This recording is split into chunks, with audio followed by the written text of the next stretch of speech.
Hey guys, welcome back to Stargirl Chapter 25. Days passed. I continued to avoid Stargirl. I wanted her. I wanted them. It seemed I could not have both, so I did nothing. I hid and ran. But she did not give up on me. She hunted me down. She found me in the TV studio after school one day. I felt fingers slipping down the back of my neck, grabbing my collar and pulling me backward. The crew was staring.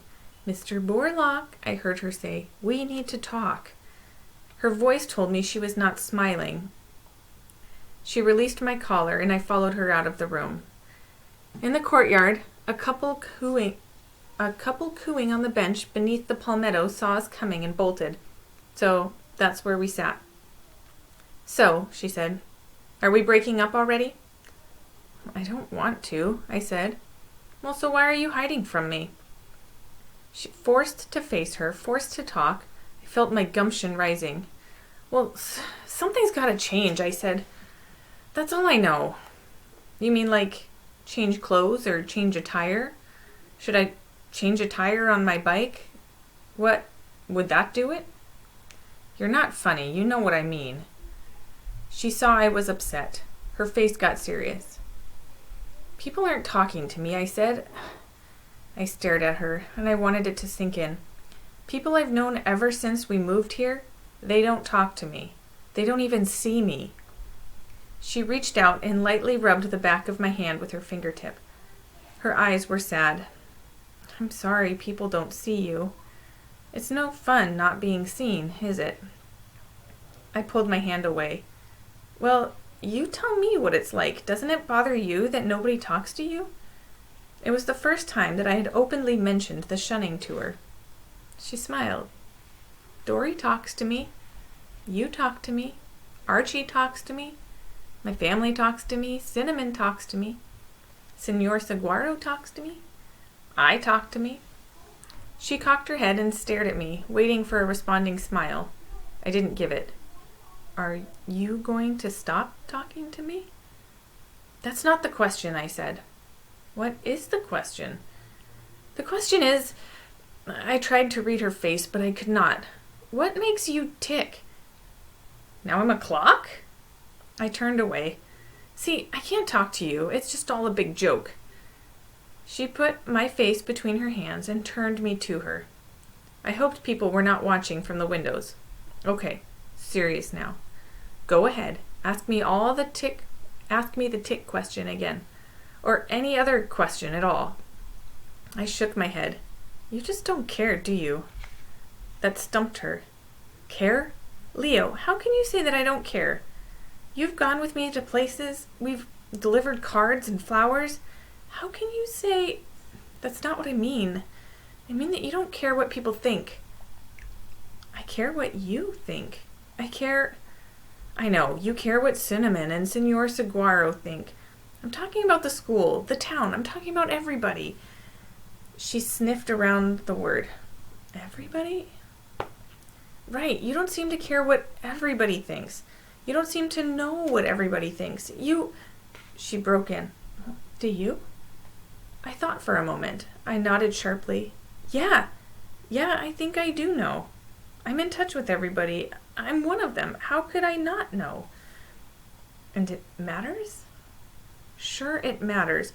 Look." I waved my arm at the school around us. "Look what's happening. Nobody talks to us. You can't just not give a crap what everybody thinks. You can't just cheer for the other team and expect your school to love you for it." Words I'd been thinking for weeks rolled off my tongue now. Kovac? Kovac, for God's sakes. What was that all about? She's baffled. "Who's Kovac?" "Kovac, the guy from Sun Valley, the basketball star, the guy who broke his ankle." She was still baffled. "What about him?" "What about him? What about you? What were you doing out there on the floor with his head in your lap?" "Well, he was in pain." "He was the enemy, Stargirl. Susan, whatever. The enemy." She stared dumbly back at me. She had blinked at Susan, and there were 1,000 Sun Valley people there, He had his own people to take care of him, his own coaches, his own teammates, his own cheerleaders' laps. And you had your own team to worry about. I was screeching. I got up and I walked away. I came back and leaned into her. Why? I said. Why didn't you just let him be taken care of by his own people? She looked at me for a long time, as if in my face she could find herself explained. I don't know, she said dimly at last. I didn't think, I just did. I pulled back, and I was tempted to say, well, I hope you're satisfied, because they hate you for what you did. But I didn't have the heart. Now I was feeling sorry for her. I sat back down beside her. I took her hand and smiled. I spoke as gently as I could.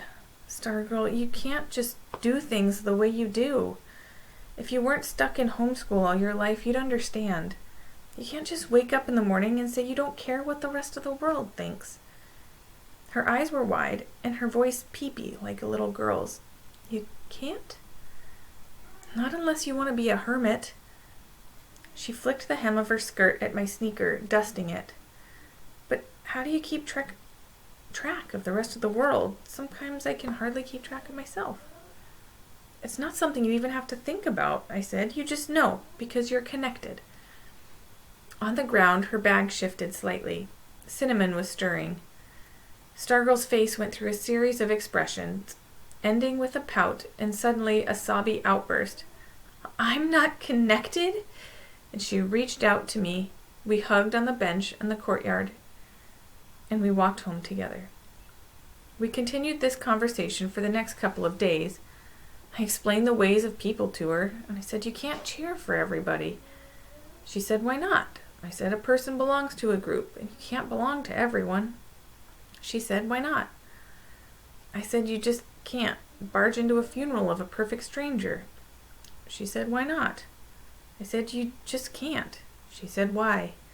I said, because you have to respect other people's privacy.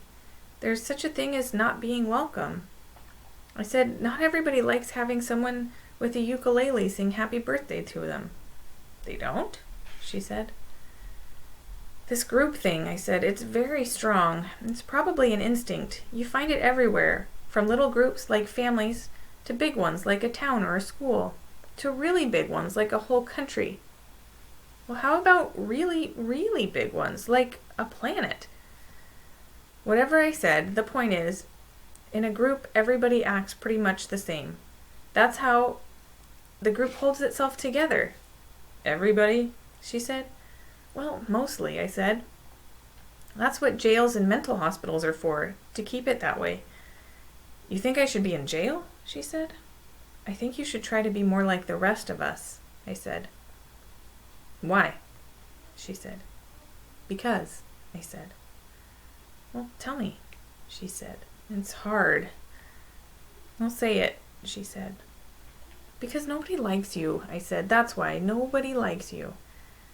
Nobody? She said, and her eyes covered me like the sky. Nobody? I tried to play dumb, but that wasn't working. Hey, I said, don't look at me.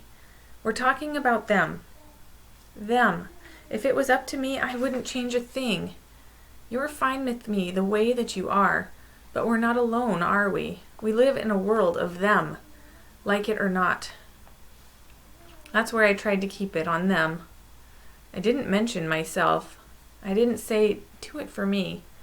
I didn't even say that if you don't change, you can forget about me. I never said that. 2 days later, Stargirl vanished. That's pretty harsh from Leo. We'll have to see what happens in chapter 26. Until next time.